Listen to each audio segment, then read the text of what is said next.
현재 세계 여자 배드민턴의 패권을 쥔 선수는 과연 누구일까요? 모든 기록이 단 한 사람을 지목하고 있습니다. 승률과 우승 횟수, 상금 규모와 세계 랭킹까지 모든 지표의 정점에는 안세영이라는 이름이 새겨져 있습니다. 하지만 이와 대조적으로 아주 기묘한 현상이 반복되었습니다. 그녀가 세계 정상에 오를수록 중국 언론은 과거 그녀에게 패배를 안겼을 때보다 오히려 그녀의 이름을 부르길 꺼리기 시작했습니다. 세계 랭킹 1위, 안세영. 중국의 미디어는 어째서 이 최강자의 이름을 의도적으로 외면하려 했던 걸까요? 이 영상을 통해 우리는 단순한 민족 감정이나 국수주의적 시각을 넘어 중국 스포츠 언론이 안세영 시대의 도래를 어떻게 인식하고 어떤 방식으로 심리적 방어를 펼쳤으며 결국에는 어떻게 그녀를 인정하게 되었는지 그 내면의 구조를 면밀히 추적해 보겠습니다. 안세영이라는 존재는 그저 뛰어난 선수라는 말로는 부족합니다. 그녀의 등장은 지난 수십 년간 중국이 철옹성처럼 지켜온 여자 단식의 헤게모니를 뿌리부터 뒤흔든 하나의 거대한 사건이었습니다. 안세영은 등장과 함께 국제 무대에 판도를 바꾸었고, 특히 2024년 파리올림픽에서 금메달을 획득한 것을 계기로 그 변화의 물결은 누구도 거스를 수 없는 대세가 되었습니다. 단 한 시즌 동안 거둔 11회의 우승, 세계 랭킹 1위 자리의 장기 집권, 그리고 가장 중요한 무대에서 중국의 에이스들을 차례로 꺾은 압도적인 모습은 그녀의 시대가 잠깐의 유행이 아님을 증명했습니다. 중국의 관점에서 이는 단순한 경기 패배나 대회에서의 실패와는 차원이 다른 문제였습니다. 여자 단식이라는 마지막 자존심이 송두리째 흔들리는 위기 신호였고, 영원할 것만 같았던 그들의 패권 구조에 균열이 생겼다는 것을 의미했습니다. 바로 이 대목에서 왜 하필 안세영인가라는 질문은 한 선수에 대한 분석을 넘어 중국 배드민턴계 전체가 느끼는 깊은 위기감의 본질을 파고드는 출발점이 됩니다. BWF 어워즈를 기점으로 나타난 중국 언론의 반응은 단순한 편집상의 누락이 아니었습니다. 내시즈나 소후와 같은 거대 포털과 스포츠 매체들은 해당 시즌 여자 단식을 완벽히 지배한 안세영의 이름을 일부러 축소하거나 심지어는 아예 기사에서 빼버리는 방식으로 보도했습니다. 안세영이 있어야 할 기사의 중심에는 일본의 야마구치 아카네가 대신 자리했고, 여자 단식보다는 중국이 강세를 보이는 복식 종목의 성과를 집중 조명했습니다. 이것은 정보의 누락이 아닌 명백한 방향성을 가진 선택이었습니다. 가장 마주하기 힘든 이름은 지워버리고 상대적으로 덜 위협적인 이야기들을 내세워 대중의 관심을 다른 곳으로 돌리려는 치밀한 의도였습니다. 중국 언론이 보여준 침묵은 우연이 아닌 철저히 계산된 전략이었고, 상대를 인정하지 않음으로써 그 존재감을 희석시키려는 고전적인 여론 통제 수법이었습니다.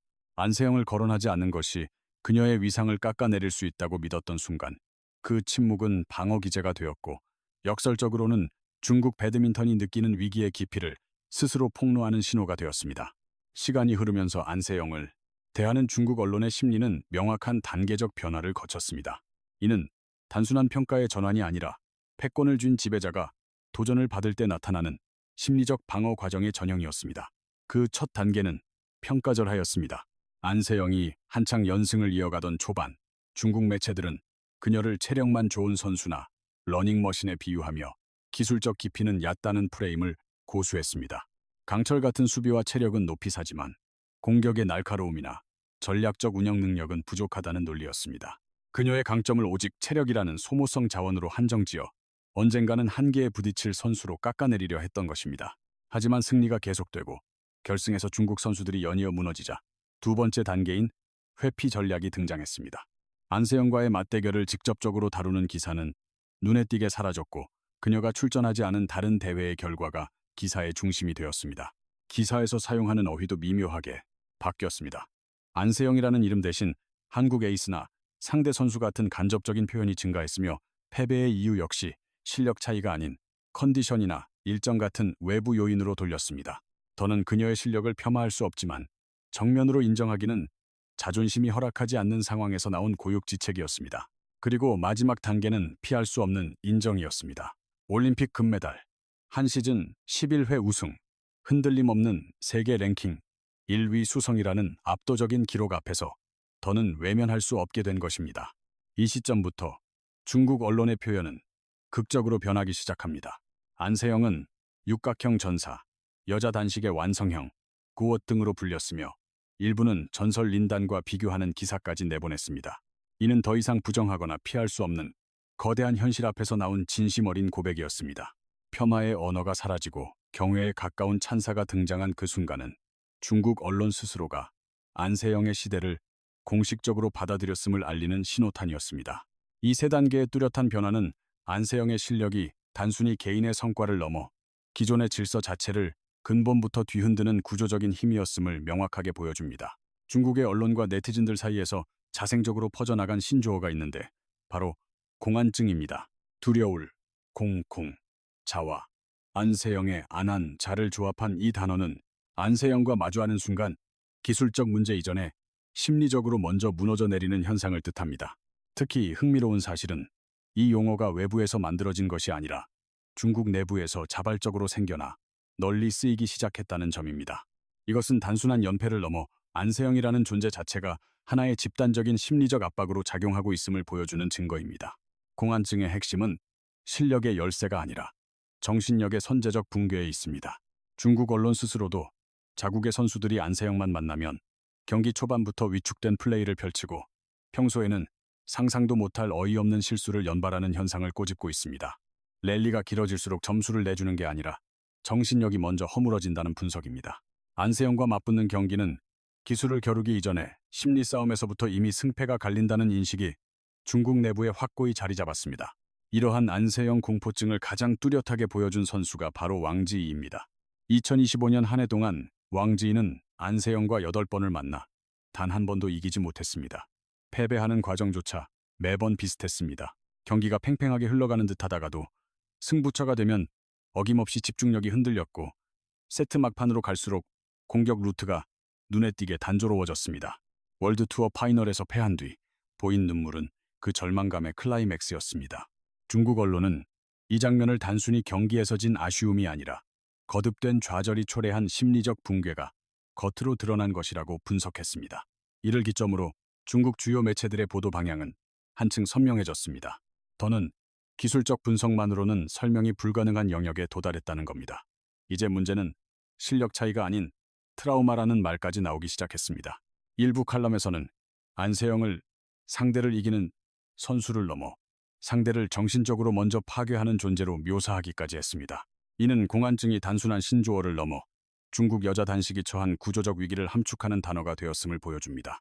결국 공안증이라는 말이 태어났다는 것 자체가 중국 내부에서 안세영을 극복 가능한 경쟁자가 아닌 심리적 장벽으로 여기기 시작했다는 명백한 증거입니다. 그녀의 이름을 애써 지우며 침묵하던 시기와 실력을 평가절하하던 시기를 거쳐 마침내 자신들의 두려움에 이름을 붙이는 단계에 이른 것입니다. 이것이야말로 중국 언론과 팬들이 느끼는 안세영의 시대가 단순한 성적 지배를 넘어 그들의 정신적 지형도까지 재편하고 있음을 증명하는 결정적인 대목입니다.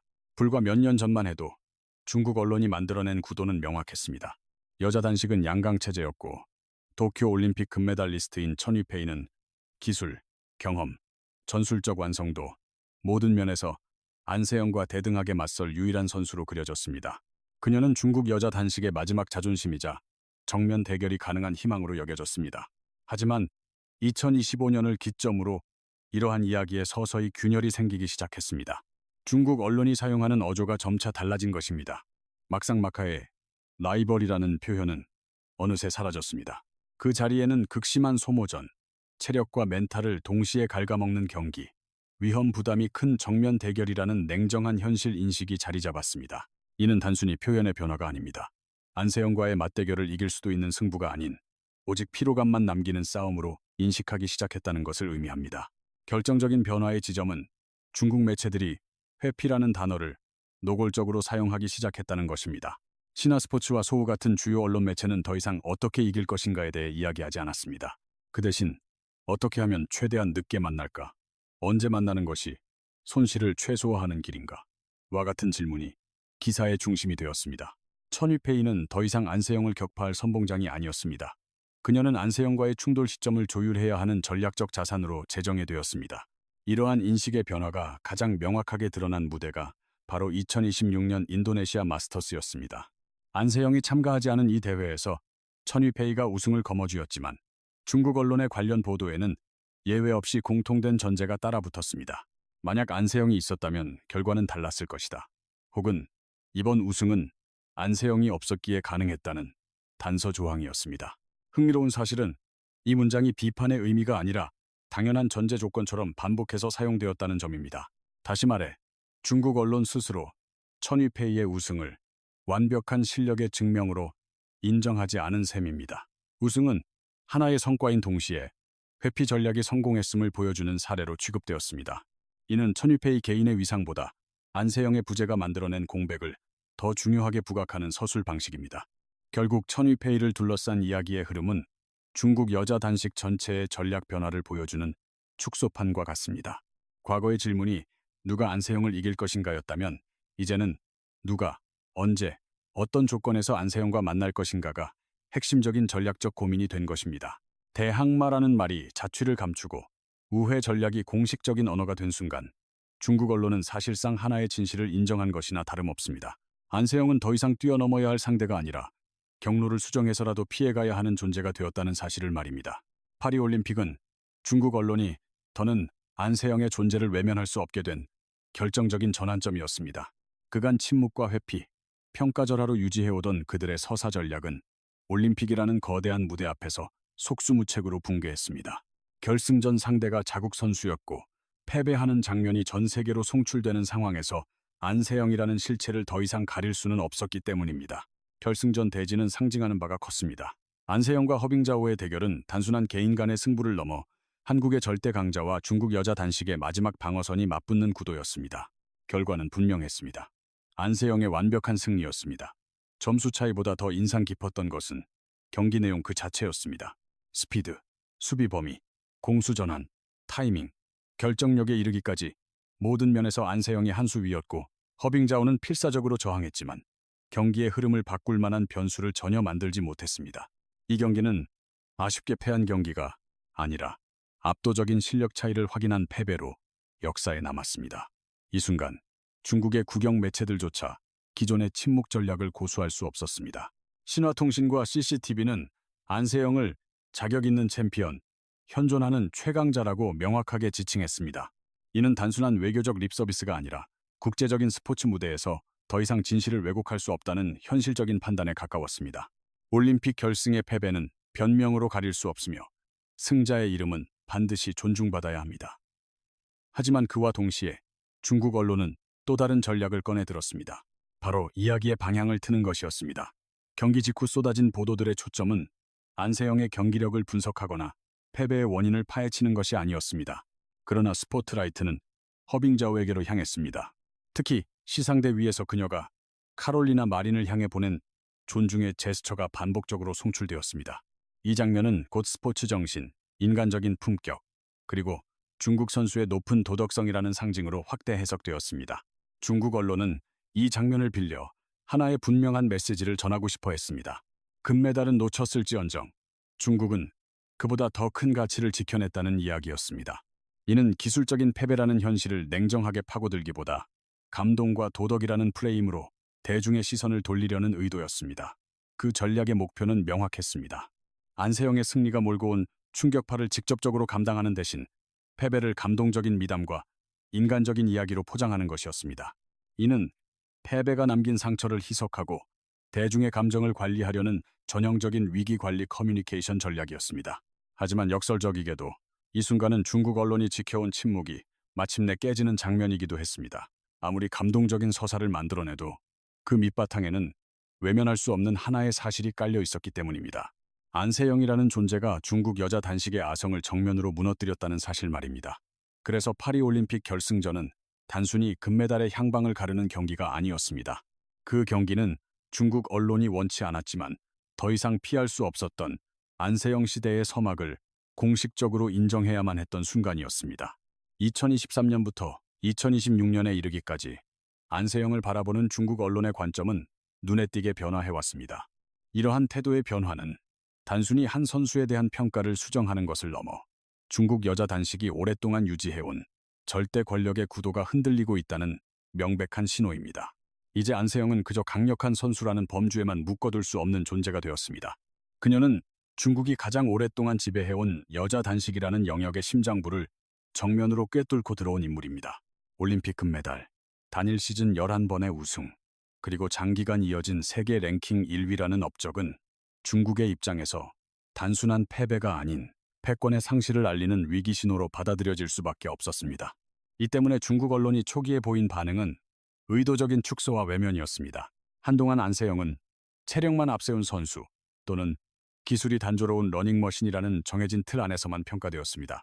그녀의 뛰어난 능력을 인정하면서도 그것을 시대의 흐름을 바꾸는 구조적 우위로 해석하는 것은 극도로 꺼렸던 것입니다. 직접적인 비교 분석 기사는 눈에 띄게 줄었고 대신 안세영이 출전하지 않은 대회의 성과가 더 크게 부각되었습니다. 심지어 그녀의 이름 대신 한국 선수라는 모호한 표현으로 지칭하는 사례도 있었습니다. 이는 정보가 부족해서가 아닌 철저히 계산된 서사 통제 전략이었습니다. 인정하지 않음으로써 그녀의 존재감을 희석시키려 했던 것입니다. 하지만 쏟아지는 데이터와 압도적인 결과물은 이러한 전략이 더는 유효하지 않다는 것을 증명했습니다. 중국 선수들의 연패가 쌓이고 결승전에서의 일방적인 패배가 반복되자 축소와 회피라는 방식은 더 이상 대중을 설득할 수 없었습니다. 그 시점에서 중국 언론은 세 번째 국면으로 접어들었습니다. 바로 더는 피할 수 없는 현실에 대한 인정이었습니다. 안세영은 더 이상 체력 하나로 버티는 선수가 아닌 공격, 수비, 속도, 지구력, 전술 이해도, 그리고 정신력까지 모든 면에서 완벽한 육각형 전사로 묘사되기 시작했습니다. 일부 매체는 그녀를 여자 단식의 완성형 혹은 최종 진화형으로 칭하며 이제는 그 누구도 부정할 수 없는 경지에 이르렀음을 시인했습니다. 이러한 인식 변화의 이면에는 중국 내부의 소리 없이 퍼져나간 심리적 공포가 자리하고 있었습니다. 이른바 공안증이라고 불리는 이 현상은 안세영을 만나기만 하면 제대로 된 기술을 펼쳐보기도 전에 정신적으로 무너져 내리는 상황을 일컫는 신조어입니다. 그리고 실제 사례는 이를 명확히 보여줍니다. 왕지인은 2025년 한 해 동안 안세영을 상대로 8번 싸워 모두 패했고 월드 투어 파이널에서 패한 뒤에는 끝내 눈물을 쏟았습니다. 중국 언론조차 이를 두고 기술적인 문제라기보다 심리적 트라우마에 가깝다고 평가했습니다. 이것은 단순히 한 개인의 부진이 아니라 한 선수의 존재 자체가 경쟁자 집단 전체의 심리적 기반을 뒤흔들고 있음을 보여주는 사례입니다. 천위페이에 대한 서사의 변화 역시 이와 같은 맥락입니다. 한때 중국 언론은 천위페이와 안세영을 양강 구도로 설정했지만 2025년을 기점으로 이러한 프레임은 급격히 힘을 잃었습니다. 정면 대결은 불필요한 소모전일 뿐이니 피하는 것이 현명하다는 분석이 공공연하게 나오기 시작했습니다. 2026년 인도네시아 마스터스에서 안세영이 불참한 가운데 천위페이가 우승을 차지했지만 모든 관련 기사에는 하나의 질문이 따라붙었습니다. 만약 안세영이 있었다면 이 질문은 우승의 가치를 재는 척도가 되는 동시에 안세영의 부재가 곧 권력의 공백이라는 사실을 역설적으로 증명하고 있었습니다. 2024년 파리올림픽은 중국 언론의 오랜 침묵이 완전히 무너져 내린 결정적 계기였습니다. 결승전에서 안세영이 허빙자오를 상대로 완벽한 승리를 거두자 중국의 관영 매체들마저 그녀를 논란의 여지가 없는 챔피언으로 인정할 수밖에 없었습니다. 다만 그와 동시에 허빙자오의 인간적인 면모와 카롤리나 마린에게 보낸 존경의 순간을 집중적으로 조명하며 패배의 충격을 감동적인 이야기로 전환하려는 전략 또한 함께 사용되었습니다. 이는 더 이상 결과를 부정할 수 없을 때 이야기의 방향을 틀어버리는 전형적인 대응 방식이었습니다. 그 이후 중국 언론의 기술적인 평가는 완전히 달라졌습니다. 안세영은 더 이상 러닝머신이 아닌 어떠한 약점도 찾을 수 없는 하나의 완벽한 시스템으로 평가됩니다. 특히 15점 랠리 포인트제와 같은 규칙 변화 속에서 오히려 더 위협적인 선수라는 분석은 그녀가 변화하는 환경마저 자신의 것으로 흡수하며 계속해서 진화하고 있음을 시사합니다. 그럼에도 불구하고 중국 언론의 최종적인 결론은 여전히 양면적입니다. 공식적으로 안세영의 시대를 인정하면서도 그 시대의 종말을 가정하며 미래의 대항마를 내세우는 방식으로 완전한 수용은 미루고 있습니다. 결국 중국 언론이 한동안 안세영의 이름조차 부르기 꺼렸던 이유는 아주 단순합니다. 그녀가 감당하기 어려울 만큼 강했기 때문입니다. 그 침묵은 무시가 아닌 두려움의 또 다른 표현이었습니다. 현재 중국 언론의 시선은 회피의 단계를 지나 분석으로, 그리고 분석을 거쳐 인정의 단계로 옮겨왔습니다. 그러나 한 가지 사실만은 분명합니다. 이제 세계 여자 단식의 판도는 안세영을 중심으로 완전히 재편되었다고 봐도 무방하다. 이는 중국 언론이 그리는 구도를 벗어나 그녀 스스로가 새로운 표준이 되었음을 의미한다. 그녀를 어떤 말로 칭하느냐는 이제 부차적인 문제일 뿐 안세영이라는 존재 자체가 곧 한 시대를 상징하게 된 것이다. 바로 그렇다.